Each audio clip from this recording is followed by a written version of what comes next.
واجعله لنا هجتين يا رب العالمين.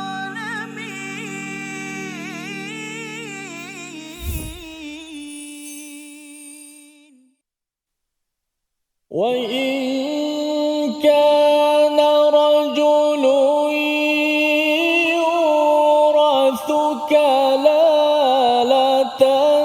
أو امرأة وله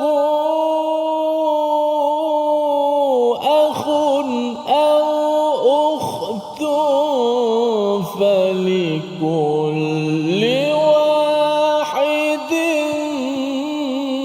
منهما السدس. صدق الله.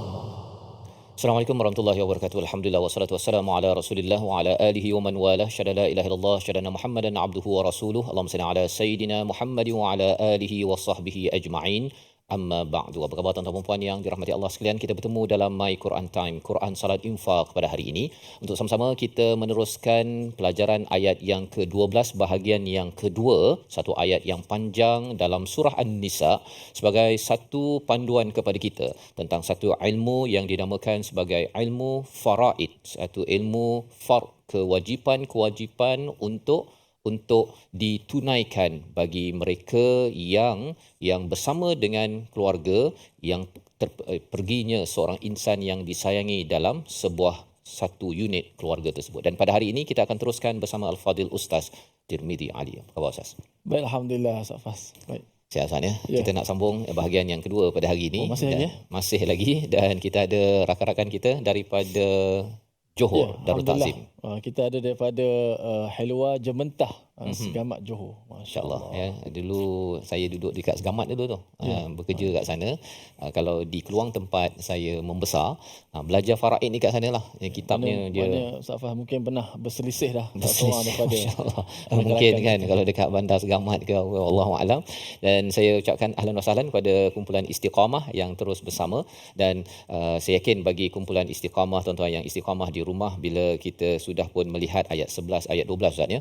Ianya sebagai satu perkara yang mungkin sebahagian daripada kita tidak pun berpeluang untuk belajar ilmu faraid, tetapi kita kali ini tahu bahawa ilmu ini amat penting selagi kita ada ahli keluarga yang hidup Ustaz. Ahli keluarga yang hidup memang faraid penting. Kalau ahli keluarga dah tak hidup dah, maksudnya ilmu faraid ni kira-kira boleh skip lah tu kan, boleh skip. Tetapi mungkin kita nak membantu ahli keluarga orang lain yang bergaduh ataupun perginya seorang insan yang disayangi, dan bagaimana menguruskan harta-harta ini agar ketika hidup kita makan makanan yang halal, harta yang halal. Kita tidak mahu bila perginya seorang insan dalam hidup berkeluarga mula makan makanan yang haram Ustaz kan, pasal mengambil harta tidak mengikut faraid itu sendiri. Mari sama-sama kita mohon Allah Subhanahu Wa Taala memberikan ilmu hikmah kepada kita dengan doa subhanakala ilma lana illa ma 'allamtana innaka antal alimul hakim rabbi zidni ilma. Kita saksikan apakah ringkasan bagi bahagian kedua ayat 12 muka surat 79, iaitu isinya adalah penjelasan tentang harta warisan kalalah. Siapa pula kalalah ini? Nanti kita baca dahulu daripada bahagian tengah, wa in kana rajulun yurathu kalalah, bersama Al-Fadhil Ustaz Tirmizi. Silakan. Terima kasih Fadil Ustaz Tuan Fazrul, penonton-penonton sahabat-sahabat Al-Quran yang dikasihi sekalian. Alhamdulillah, syukur pada Allah Subhanahu Wa Taala.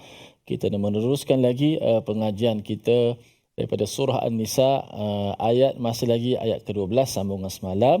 Kerana ayat itu terlalu panjang, maka disambung pada hari ini insya-Allah. Mudah-mudahan kita sama-sama memberikan fokus kita, tumpuan kita.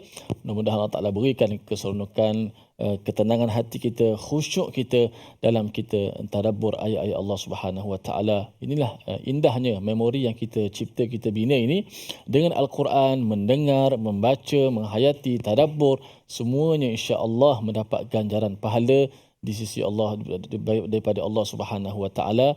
Mudah-mudahan dan kita hidup di atas dunia kita ini melangkah dengan panduan Al-Quran, hidup kita akan jadi tenang, selamat daripada sebarang fitnah insya-Allah. Baik, kita nak baca ayat yang ke-12 bermula daripada wa in kana rajulun. Okey, untuk sama-sama kita hayati, dengar, mudah-mudahan Allah Subhanahu Wa Taala menurunkan rahmat kepada kita semua. Auzubillahi minasyaitonir rajim. وإن كان رجل يورث كلالة أو امرأة وله أخ أو أخت فلكل واحد منهما السدس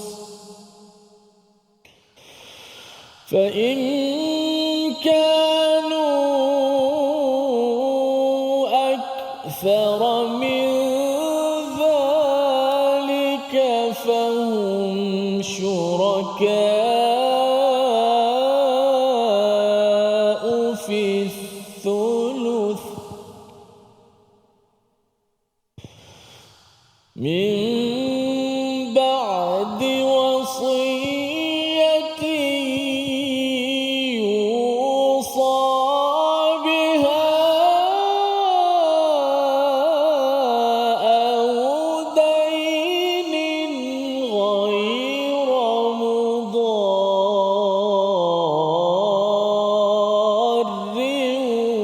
وصية من الله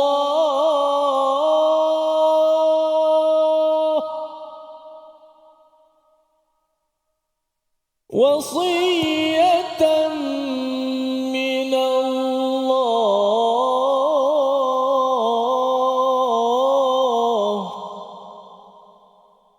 والله عليم حليم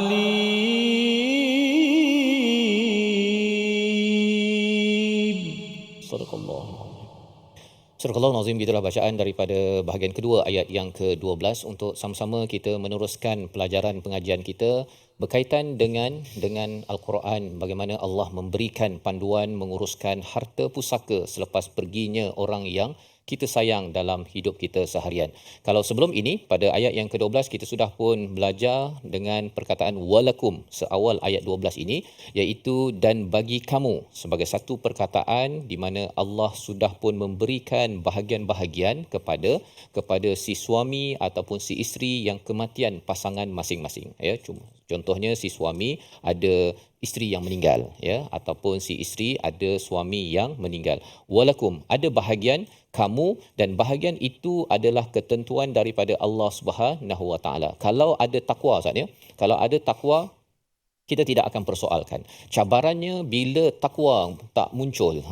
Takwa itu tidak muncul dalam peristiwa selepas kematian seseorang tersebut, selain daripada dia sudah solat jenazah, dia sudah kafankan, solatkan, dia telah hantar ke kubur. Rupanya takwa itu perlu diteruskan dengan berkongsi, menggunakan panduan daripada Al-Quran, bukan menggunakan pendapat diri sendiri. Jika mengikut pendapat diri sendiri, boleh dia cakap, ya, saya ni dulu susah, ini saya hidup dengan arwah, contohnya. Itu adik-beradik cakap, ya. Belum lagi mak cakap, saya yang melahirkan dia, saya yang patut dapat lebih. Ayah pula cakap, ayah pada si mati kan, cakap, saya dulu yang menyara kehidupan dia, ya, daripada tak ada apa-apa, belajar tinggi, berapa puluh ribu dah habis kan. Lepas tu saya dapat bahagian pada dapat sikit je, contohnya kan. Isteri pula cakap, isteri cakap, saya hidup dengan dia dah 30 tahun kan. Waktu tak ada apa-apa, tak ada kereta, tak ada motor, sampailah ada kereta besar, rumah besar, maka saya sepatutnya dapat lebih. Anak pula cakap, Ustaz, kalau katakan tak diberikan pada saya, kan, pada anak saya, pada keturunannya, siapa yang akan meneruskan kebaikan-kebaikan daripada si ayah tersebut? Jadi semua orang boleh claim, ya, harta yang ada, tetapi kalau ada takwa, bukannya terus sahaja kita kata tak payahlah harta tersebut, ya. Allah memberikan jalan tengah, iaitu boleh ambil harta tetapi dengan ukuran-ukuran, dengan pengiraan yang tepat sebagaimana yang dinyatakan pada ayat 11 dan ayat yang ke-12. Itu sebabnya kalau kita review balik pada surah An-Nisa ini, permulaan ayat ataupun surah ini adalah dengan takwa 2 kali. takwa 2 kali pada ayat yang pertama, dan kemudian Allah menyatakan tentang anak yatim sebagai satu topik besar. Mengapa anak yatim sebagai topik besar? Kerana bila seseorang itu tidak menguruskan pembagian harta dengan baik, Ustaz ya, akhirnya dia akan termakan harta anak yatim kepada anak yang patut dapat harta tersebut. Dan kalau makan harta anak yatim, pada ayat yang ke-10 telah pun Allah memberikan warning, ya, amaran, iaitu akan makan, orang yang makan harta anak yatim ini seperti makan di perutnya itu api neraka, dan dia akan disambar dengan api neraka, akan masuk ke dalam sa'ira apabila sampai di akhirat nanti. Dan orang yang makan harta anak yatim ataupun makan harta faraid yang bukan haknya ini, dia akan hilang keberkatan dalam hidup. Mungkin masa hidup dahulu si suami, si isteri, si anak tadi itu dapat makanan halal, Ustaz ya, pasal dia cari duit, dia bagi apa sebagainya. Tetapi kerana tidak mendalami surah An-Nisa ini, makan harta yang tidak halal, ya, daripada harta waris yang tak sepatutnya diperoleh. Itu sebabnya kita belajar ini, ya, kita belajar ilmu pada hari ini, kita akan pergi kepada satu kumpulan lagi, iaitu namanya wa in kana rajulun yurathu kalalah, ya. Siapa kalalah? Kalalah ni adalah orang yang meninggal itu, dia tidak ada anak dan tak ada mak ayah.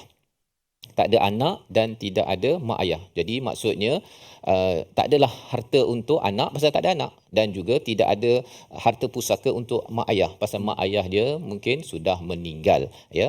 Jadi di sini dia seperti apa Ustaz ya? Sebatang kara lah. Yang lebih kurang gitulah dia punya istilah kalalah ni, orang yang sebatang kara tanpa mak ayah, tanpa anak. Mungkin ada isteri, mungkin ada suami, tetapi kalalah ini merujuk pada tidak ada ibu, ayah dan anak yang dibahaskan dalam ayat yang ke-11. Macam mana pembahagiannya? Kita berehat sebentar, kembali semula selepas ini My Quran Time, Quran Salat Infaq, insya-Allah. واجعله لنا هجتين يا رب العالمين.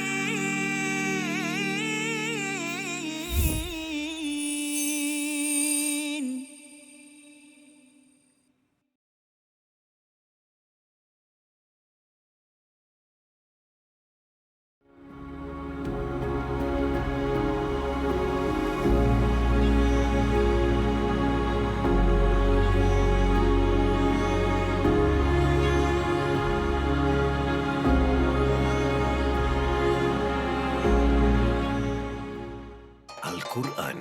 Pelajari dan dalami kesempurnaan bacaan mengikut hukumnya. Fahami dan hayati maksudnya. Amalkan dan jadikannya sebagai panduan kehidupan.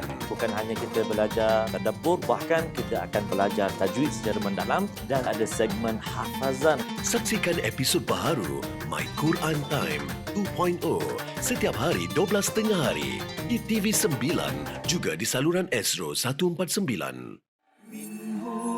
مجاهينا وارزقنا تلاوته.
واجعله لنا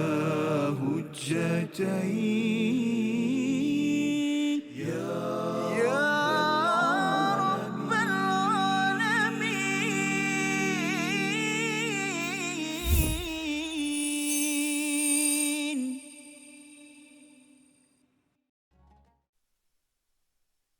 وإن كان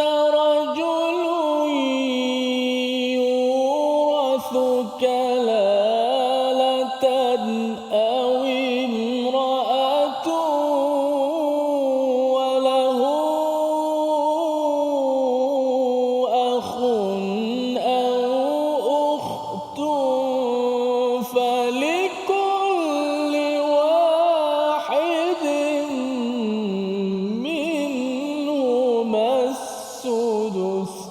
صدق الله. Kembali kita dalam My Quran Time, Quran Salat Infak pada hari ini. Sama-sama kita ingin menyambung kepada ayat 12 pada bahagian yang kedua, memahami tentang faraid, walaupun ianya adalah satu ilmu yang memerlukan kepakaran, tetapi paling kurang kita tahulah sebersikit Ustaznya, tahu sebersikit, tak adalah kita kena tipu oleh penasihat penasihat ataupun kaunselor ke, ataupun ada adik-beradik kata saya ni tahu tentang faraid, lepas tu dia scam Ustaz ya. Dia menipu pasal apa? Dia nak bahagian dia yang lebih di dalam pembahagian harta pusaka. Dan perkara inilah yang memerlukan kepada ilmu, kesedaran daripada kita semua, tuan-tuan yang berada di rumah, yang berada di studio, kerana selagi kita ada ahli keluarga Ustaz ya. Ahli keluarga sama ada daripada nasab berdasarkan pada ayat 11 ataupun daripada pernikahan, maka kita perlu ada ilmu ini ya. Tetapi kalau katakanlah kalau kita nak hanya prihatin pada keluarga kita, kalau katakan ahli keluarga daripada nasab ataupun daripada pernikahan itu sudah tidak ada, ilmu ini mungkin tidak digunakan kerana mereka semuanya sudah tidak ada lagi daripada muka bumi ini. Tetapi kita boleh gunakan ilmu ini untuk membantu kepada rakan-rakan kita. Biasanya orang kaya-kaya Ustaz ya, dia mula-mula tak kaya, lepas tu bila dah mula kaya, maka dia tak nak belajar ilmu ini. Ada konsultan faraid datang, dia kata orang ni pasal nak dapat bisnes ni. Itu yang dia datang nak bagi nasihat pasal faraid, dia nak suruh saya mati cepat dah ni kan. Ini bukan pasal suruh mati cepat. Ini untuk mencepatkan lagi proses kita untuk membina keluarga bertakwa sampai ke syurga ya. Kalau tidak, kita mungkin pergi, kita meninggalkan harta banyak ya. Harta banyak tu bergantunglah Ustaz ya. Mungkin satu motosikal pun kira banyaklah juga tu kan. Kadang-kadang itu pun bergaduh juga kan. Yang ni kata ayah dah bagi, ayah pasal saya jaga ayah waktu sakit itu lama, jadi ayah dah bagi pada saya, tapi nama tak tukar, dan ianya hanya cakap mulut yang sebenarnya perlu diberi perhatian. Adakah ianya faraid perlu dibahagi-bahagikan ataupun ianya adalah hadiah daripada si ayah yang sakit tadi. Baik. Jadi merujuk kepada bahagian kedua ini, kalalah. Siapa kalalah ya? Yang meninggal itu adalah seorang yang tidak ada anak dan tidak ada orang tua. Kita kena faham bahawa sebenarnya anak dan orang tua ni Ustaz ya, dia boleh menjadi hijab, satu istilah dalam faraid. Apa maksud hijab? Ada yang kata bahawa saya ni adik-beradik kepada si A kan. A ni kaya kan. Jadi A ni meninggal. Dan adik-beradik dia akan claim saya ni hidup bersama dengan adik saya ni begitu begini apa sebagainya. Saya sepatutnya dapat harta. Saya sepatutnya dapat harta. Kemudian dia tengok pula pada isteri si adik yang meninggal tadi, dia kata isteri ni apalah kan. Pergi kaut harta si adik saya. Ya. Sepatutnya saya dapat. Tapi kita kena faham bahawa dalam faraid ini ada hijab. Ya, hijab itu maksudnya apa? Seseorang yang terhalang daripada mendapat faraid. Dan salah satunya kalau dalam katakan si adik tadi tu meninggal, ada anak lelaki ataupun ada ibu ayah ataupun ada isteri, maka adik-beradik tak dapat Ustaz. Adik-beradik dia tu tak dapat. Kalau ada anak lelaki, ada ibu ayah ataupun ada isteri. Kan? Tapi kalau tak ada isteri dah cerai ke, dah meninggal, ibu ayah dah meninggal, anak lelaki pun tak ada, baru adik-beradik itu baru boleh dapat. Jadi disebabkan itulah mengapa kalalah ini perlu kita faham dengan tepat. Kerana apa? Kerana kalau dia bukan kalalah, ya, adik-beradik itu janganlah nak claim saya adik-beradik dia, kan? Saya nak dapatkan harta pusaka daripada dia. Tak ada, ya, dia terhijab disebabkan perkara tersebut. Jadi kalau yang meninggal itu kalalah, ya, awim ra'atun walahu akhun au ukhtun, ya, dia ini ada akhun au ukhtun.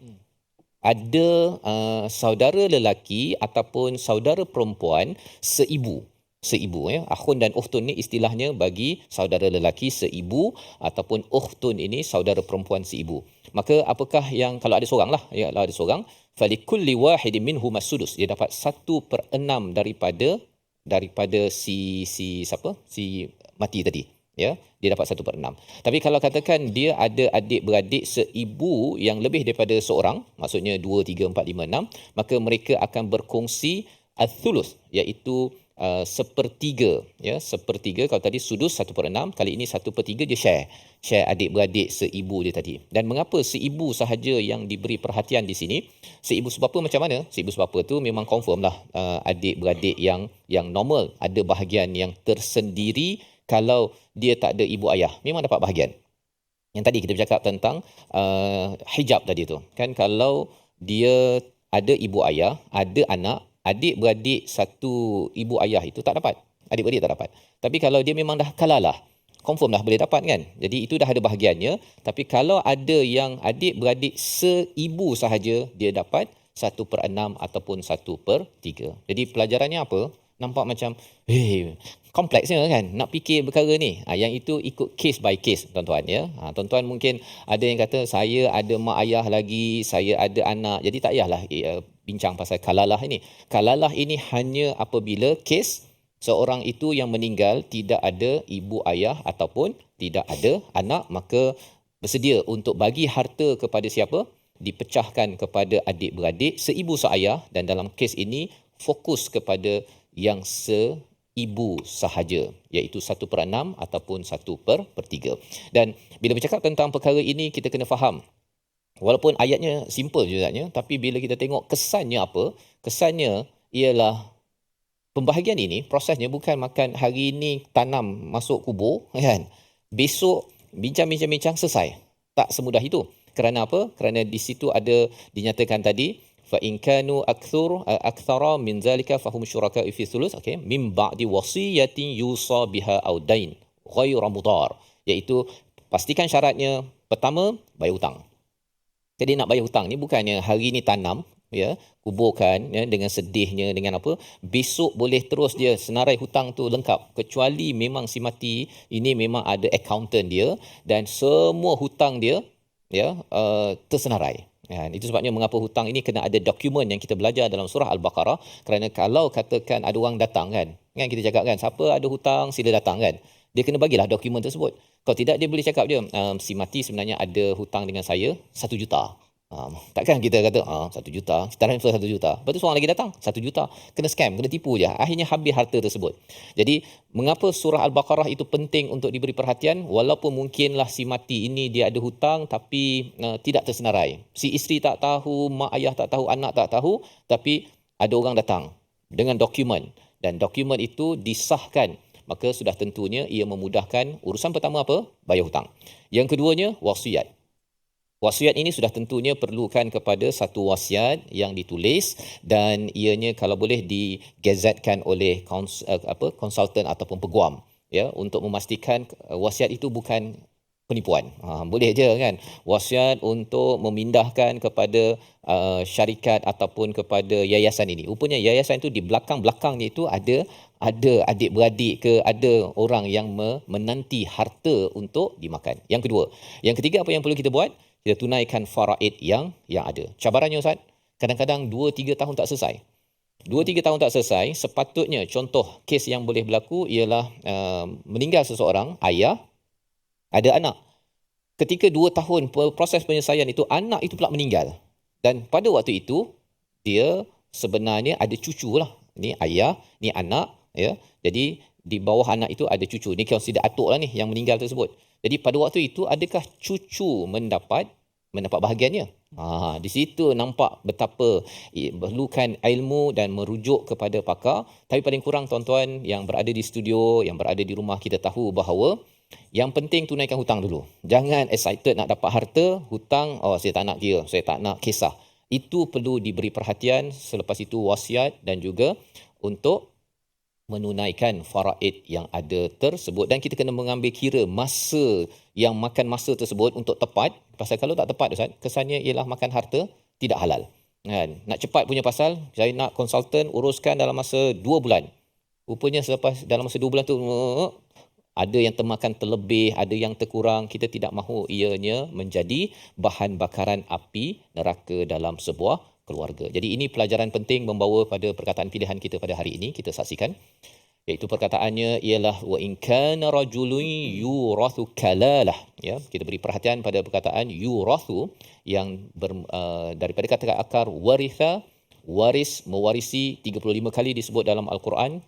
muncul dalam surah Al-A'raf, surah Maryam, surah Al-Anbiya untuk sama-sama kita memahami sebenarnya harta waris, tentang harta pewarisan ini perlu diuruskan dengan ilmu yang tepat, dan dia mengambil kira dinamik sebuah keluarga. Itu sebabnya sebuah keluarga perlu kenal, tahu susur galurnya ketika hidup, agar ketika pergi seseorang nanti ianya diuruskan dengan cara terbaik. Kita berehat sebentar, selepas ini kita menyambung bahagian akhir daripada ayat 12 My Quran Time, Quran Salat Infak, insya-Allah.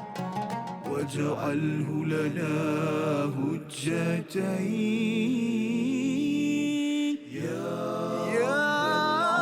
رب العالمين.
منهما جاهينا وارزقنا تلاوته. Yang biasa tadi kita ada sebut sikit yang setengah-setengah orang berpendapat kata malam tu berlaku pada satu masa sahaja. Ini tak tepat lah, sebab tak tepat berdasarkan hadis dan juga tak tepat berdasarkan ayat Al-Quran sendiri. Yang kedua, antara yang biasa orang kata petandanya itu adalah pokok sujud, pokok sujud, macam-macam lah. Ubah masjid jatuh, terbalik ke atas tanah. Itu semua petanda-petanda yang tidak ada di dalam nas. Mungkin pengalaman lah, saya kata itulah kata pengalaman setengah-setengah orang tu, dia cerita pengalaman dia, tapi kita tak tahu sebenarnya pengalaman dia tu berdasarkan pokok betul-betul tumbang ke apa kan. Ribut ke apa kan.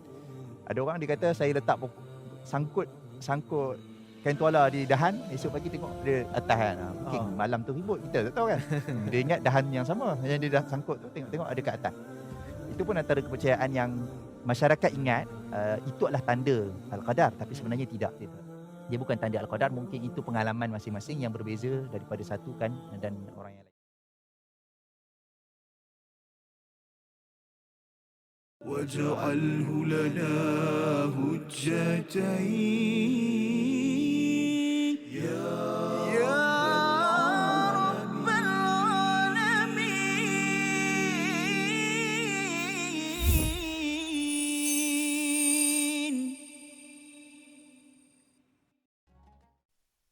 رقت عيناي شوقا ولطيبة ذرفة عشقا فأتيت إلى حبيبي فاهدأ يا قلب ورفقا صل على محمد السلام عليك يا رسول الله السلام عليك يا حبيبي يا رسول الله يا حبيب الله.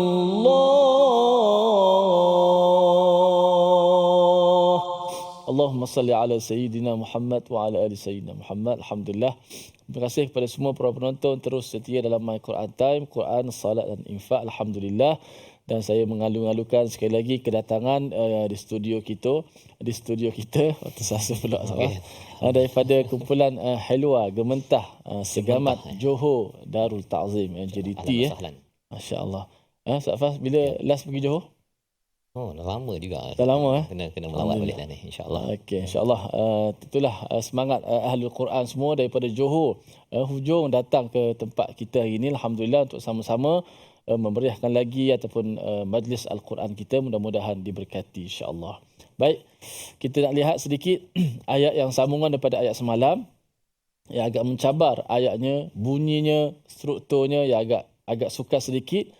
Walaupun hurufnya sama, berulang hurufnya 29 huruf itulah dalam Qurannya, tapi bentuk-bentuk yang berbeza. Lebih-lebih lagi ayat berkaitan dengan faraid ini berkaitan dengan nombor, bilangan, dan ada banyak kata-kata ganti nama yang berbeza, maka sudah pasti memberi cabaran kepada kita untuk membacanya dengan tepat insya-Allah. Baik, kita lihat dahulu apakah slide kita yang pertama, membetulkan sebutan kalimah pada walahu akhun au ukht. Dalam banyak-banyak ni kita ambil satu je.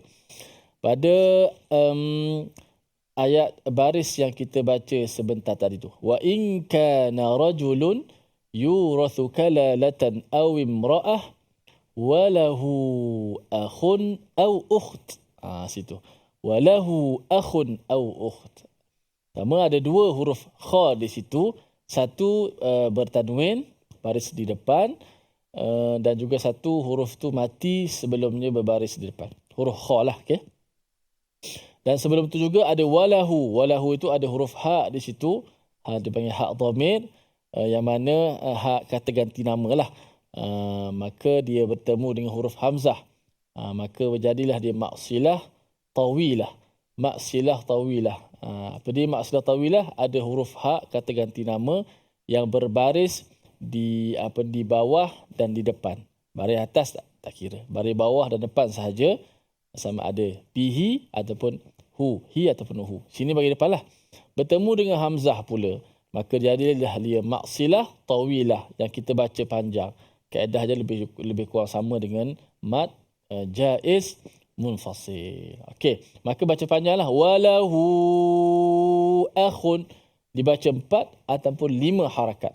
Dekat maksilah itu dibaca 4 ataupun 5. Sini banyak saya dapati di kalangan pembaca bila jumpa ha'ud dhamir ini ataupun hak kata ganti nama yang dibaca dengan maksilah ini, banyak yang baca 2. Memanglah kebanyakannya 2 lah.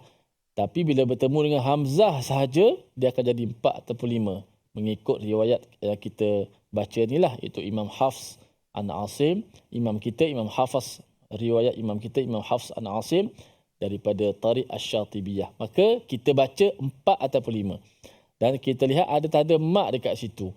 Walahu tu selepas ha baris depan itu ada waw kecil selepas ha itu yang menandakan ha itu baris dengan depan dan mati, ada mat, tanda mat waw kecil itu. Di atas tu ada tanda mat yang kita kena baca panjang.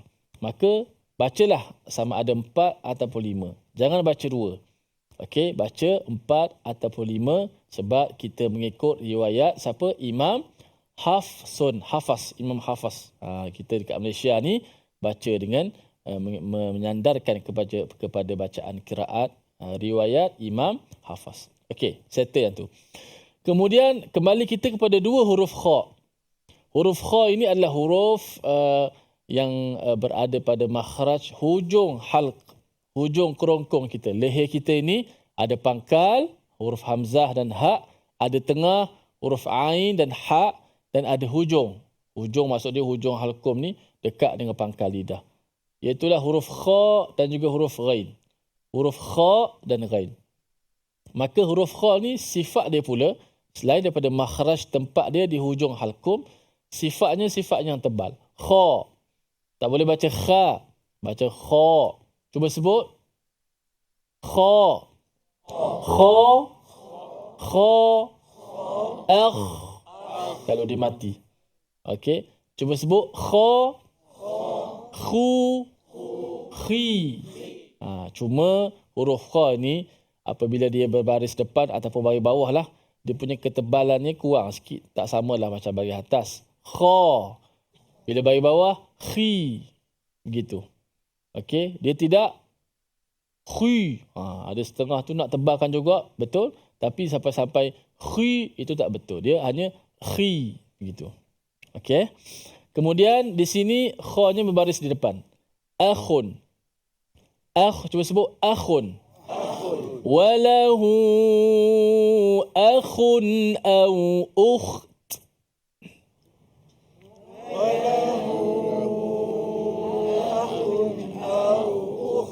Okey, huruf kha ni walaupun huruf yang tidak kita gunakan dalam bahasa Melayu kita, tapi tak jauh, dekatlah. Cuma jangan tertukar huruf kha dengan huruf ha. Walahu ahun. Kha disebut dengan ha. Kalau kita bercakap peringkat separuh akhir. Contoh peringkat akhir lah. Masih lagi orang kita separuh akhir disebut.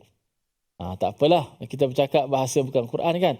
Tapi bila baca Quran, kha mesti diletakkan pada tempatnya. Kha. Walahu akhun au ukht. Cuba. Walahu akhun au ukht. Okey. Sekali lagi, kita mula daripada awal.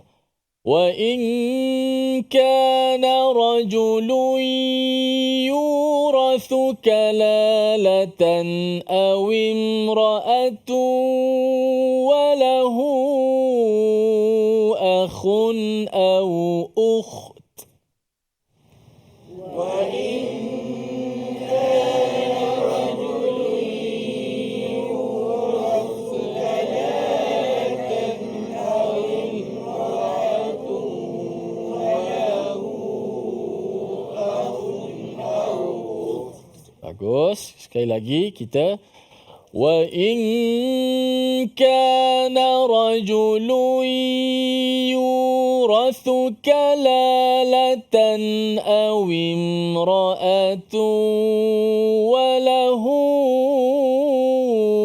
akhun aw ukht. Wa in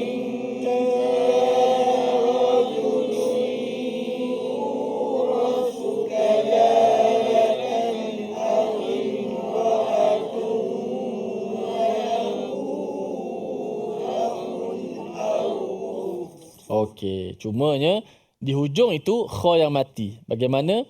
Selepas kita matikan kha satu hal, kemudian nak matikan pula huruf selepasnya kerana kita nak wakaf ta itu.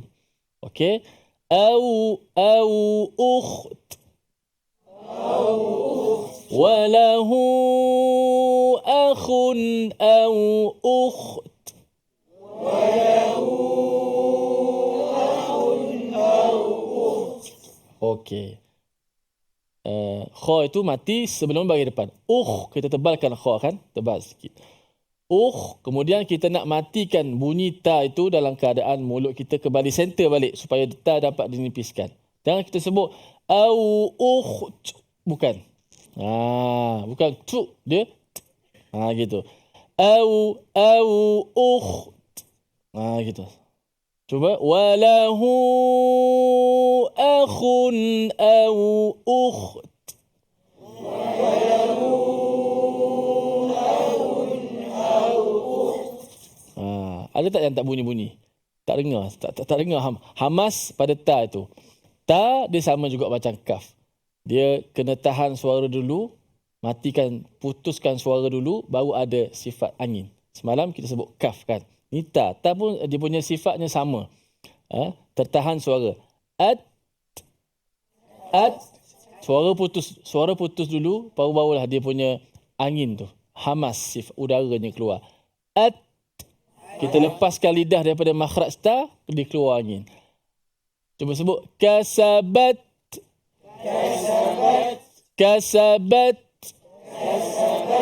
Dia bukan terus keluar angin. Kasabat. Bukan. Suara putus dulu. Kasabat. Begitu. 1, 2, mula. Kasabat. Cantik. 1, 2, mula.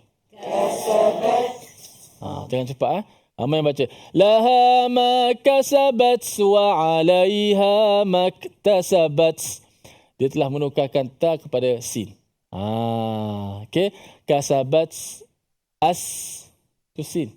Kasabat. So, kena tahan suara dulu sebab angin tu sikit je. Angin hamas pada ta sikit, bukan macam sin. Sin tak apalah. Assalamu, as itu sin. Adapun ta, at. Bukan at, bukan. Okey. Kasabat, laha ma kasabat wa 'alaiha maktasabat. 1 2 mula.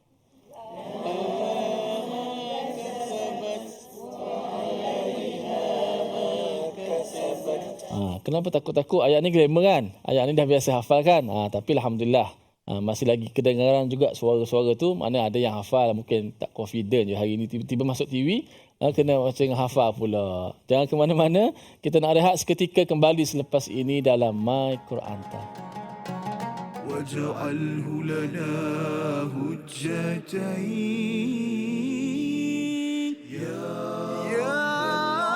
رب العالمين.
جاهنا وارزقنا تلاوته.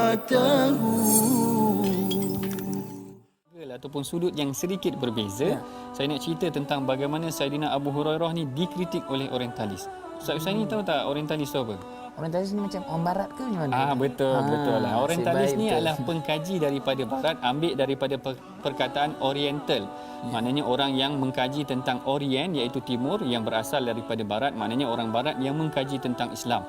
Yang ni salah satu subjek yang saya mengajar di USIM ya, maknanya bagaimana orientalis mengkritik ataupun mengkaji tentang Al-Quran dan hadis.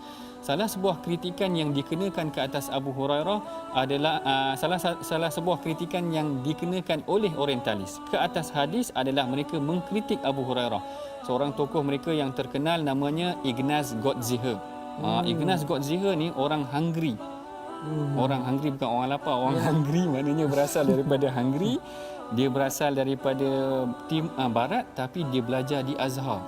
Masya-Allah, maknanya واجعله لنا هجتين يا رب العالمين.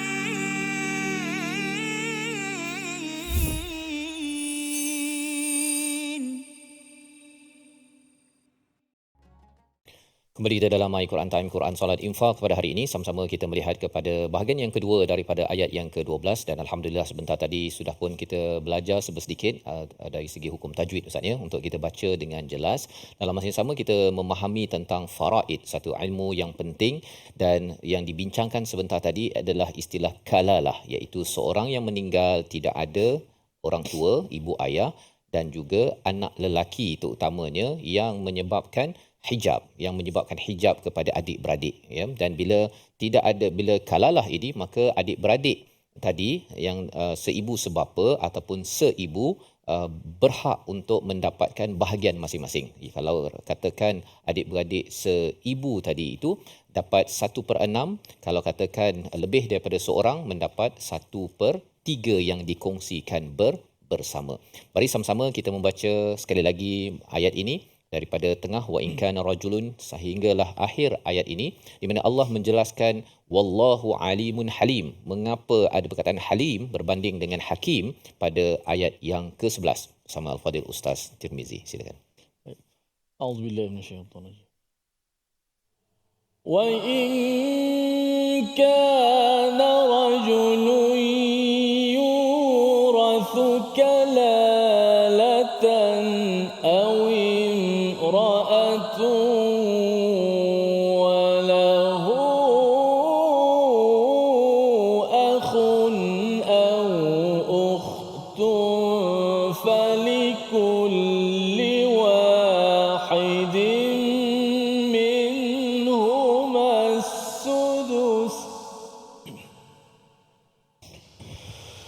فإن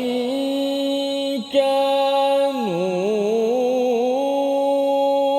أكثر من ذلك فهم شركاء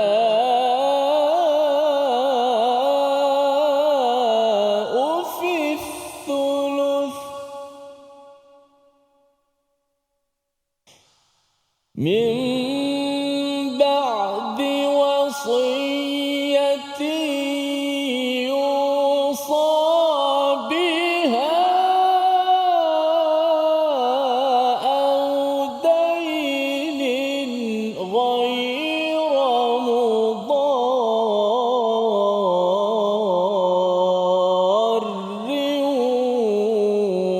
وصية من الله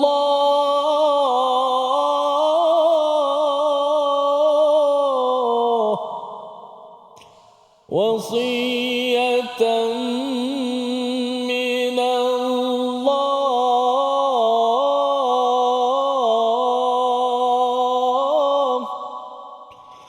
وصية من الله والله عليم حليم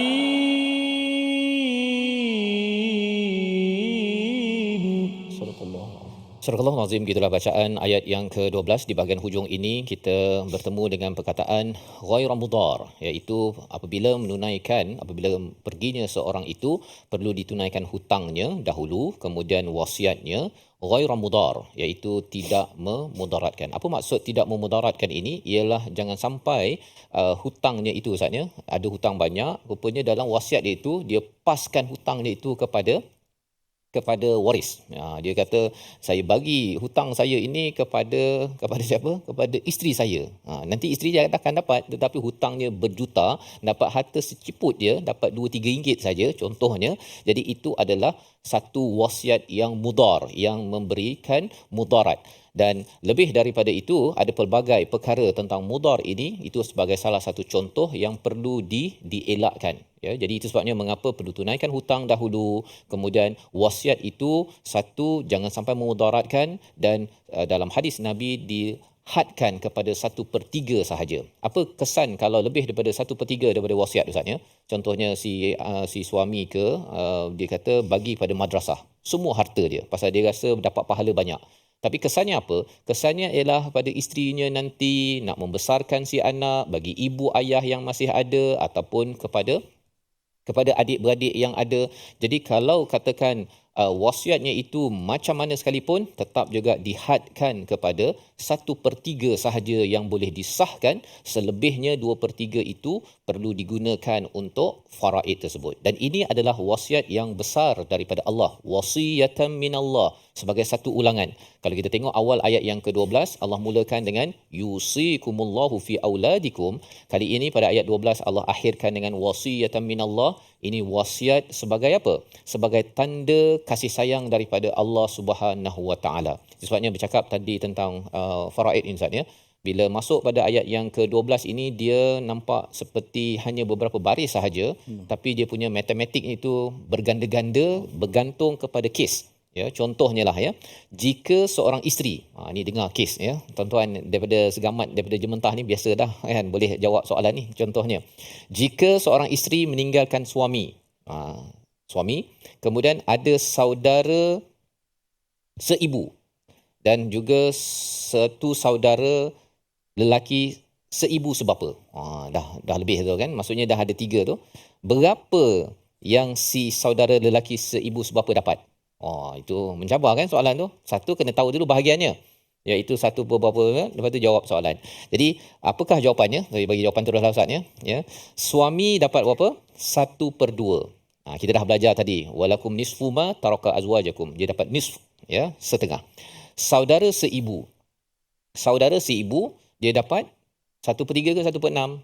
1/3. Pasal dia satu orang sahaja saudara, ya, lelaki yang seibu. Kalau banyak maksudnya mereka kena kongsilah, ya. Di sini saudara-saudara, ya, maksudnya dia lebih daripada seorang, dapat 1/3 dan bakinya itu asabah. Ya, asabah ni istilah dalam faraid, iaitu menghabiskan baki dia. Jadi 1 tolak setengah tolak 1/3. Jawapannya berapa? Kan kena buat algebra tu, kan? 100% kena tolak untuk suami dapat setengah, 50% tolak 1/3 dikongsikan oleh saudara-saudara seibu, dan kemudian bakinya itu yang diperoleh oleh saudara lelaki dia seibu dan sebapa. 1 tolak 1/3 tolak 1/2. Jawapannya 1/6. Saya dah kira awal-awal masa Ustaz bercakap tadi tu, ya.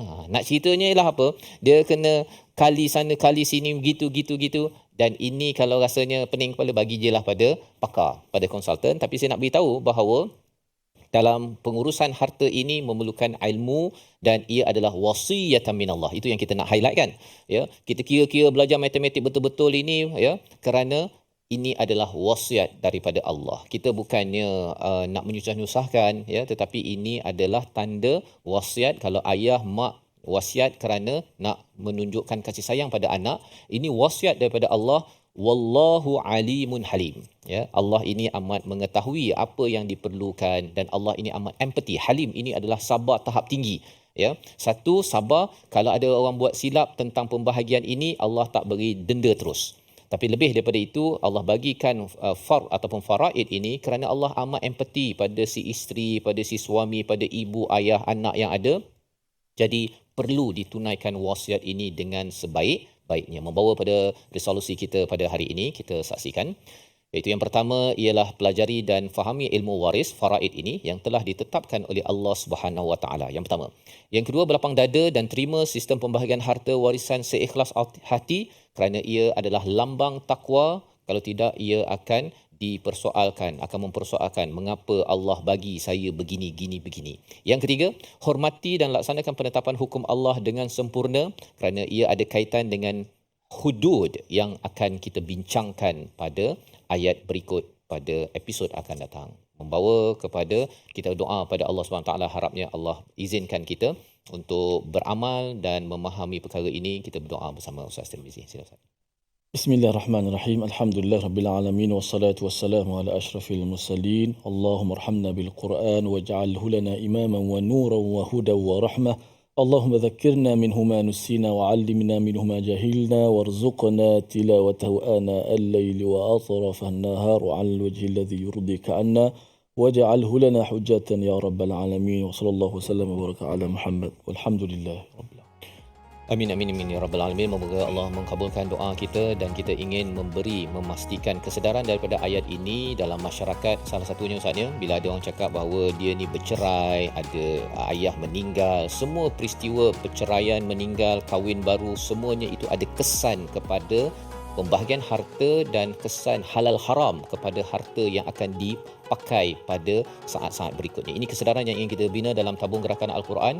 Sebagai platform, tuan-tuan menyumbang dalam nombor yang tertera ataupun menghubungi nombor di talian untuk kita sama-sama menggerakkan kesedaran ini agar jangan sampai harta halal yang diperoleh oleh ibu, ayah, suami, isteri rupa-rupanya menjadi haram kerana ianya tidak dibahagikan mengikut hukum faraid daripada Allah Subhanahu Wa Taala. Kita bertemu lagi dalam siri akan datang dalam My Quran Time, Quran Salat Infaq, insya-Allah.